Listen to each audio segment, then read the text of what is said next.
अस्सलामुअलैकुम। कहानी टाइम में नाज़रीन को खुश आमदीद कहते हैं। कहानी सुनने से पहले हमारे चैनल को सब्सक्राइब करें और साथ लगे घंटी के बटन को भी दबा दें ताकि हर नई कहानी का आपको पता लग सके। शुक्रिया। शुरू करते हैं आज की कहानी। एक मुसलमान लड़की लंदन में ज़ेरे तालीम थी। एक दिन वो सहेली के साथ तकरीब में गई। बहुत कोशिश की तकरीब से जल्दी निकलने की, लेकिन ना निकल सकी। जब वो इस तकरीब से फारिग होकर निकली तो काफ़ी देर हो चुकी थी। रात आधी हो गई थी। इसका घर भी काफ़ी दूर था। जल्दी घर पहुंचने का वाहिद ज़रिया ज़ेरे ज़मीन चलने वाली ट्रेन थी, लेकिन खौफ महसूस कर रही थी ट्रेन के सफ़र से, क्योंकि बरतानिया में अक्सर रात के वक़्त ट्रेनों के स्टेशनों पर जराइम पेशा और साबका रिकॉर्ड होल्डर ऐसे कुछ अफराद होते हैं। आए दिन टीवी चैनल्स और अखबारात में यहाँ होने वाली वारदातों का तज़किरा मौजूद होता है। चूँकि इस लड़की को काफ़ी देर हो चुकी थी और बस काफ़ी वक्त ले सकती थी, इसलिए इसने बहुत ख़तरात के बावजूद ट्रेन में जाने का फ़ैसला कर लिया। ये बात थी कि ये लड़की दीनदार नहीं थी, बल्कि बहुत ज़्यादा आज़ाद ख्याल और लिबरल थी। जब वो स्टेशन पर पहुंची तो ये देखकर इसके बदन में खौफ की एक सर्द लहर दौड़ गई कि स्टेशन बिल्कुल खामोश है। सिर्फ एक शख्स वहाँ खड़ा हुआ था जो शक्ल ही से गलत आदमी लग रहा था। वह इंतहाई डर गई। फिर इसने हिम्मत की और ख़ुद को संभाला।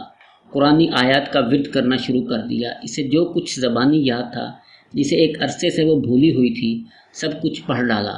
इतने में ट्रेन आई और वो इसमें सवार होकर खैर खैरियत से अपने घर पहुंच गई। अगली सुबह जब उठी, नाश्ता किया, अखबार देखा तो वो चूक उठी। इसी स्टेशन पर इसके साथ रवाना होने के थोड़ी देर बाद एक नौजवान लड़की अपनी जान से हाथ धो बैठी और कातिल गिरफ्तार भी हो गया। वो पुलिस स्टेशन गई। पुलिस वालों को बताया कि इस वारदात से कुछ देर पहले वो इस स्टेशन पर मौजूद थी। मैं उस मुलजिम को पहचानती हूँ, इससे कुछ पूछना चाहती हूँ। जब वो मुजरिम के सेल के सामने पहुंची तो इससे पूछा, क्या तुम मुझे पहचानते हो? इसने जवाब दिया, हाँ पहचानता हूँ, रात को तुम भी इस स्टेशन पर आई थी।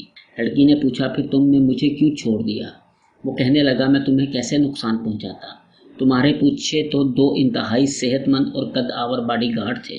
ये सुनकर लड़की हैरान हो गई।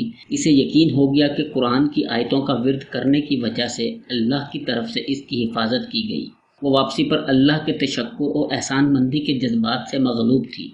अल्लाह की मदद और नुसरत पर इसका भरोसा मज़ीद बढ़ गया था। अगर हम अपने दिल की गहराइयों से अल्लाह को पुकारें और अल्लाह की ताईद व नुसरत पर भरोसा रखें तो हम अल्लाह की रहमत से कभी महरूम नहीं रहेंगे। याद रहे, इंसान जब इस तरह मुसीबत में घिर जाए तो इसको चाहिए कि वो आयतल कुर्सी पढ़े, क्योंकि इससे अल्लाह पाक सारे मुसीबत टाल देता है। और हमें चाहिए कि हर नमाज के बाद भी आयतल कुर्सी पढ़ें।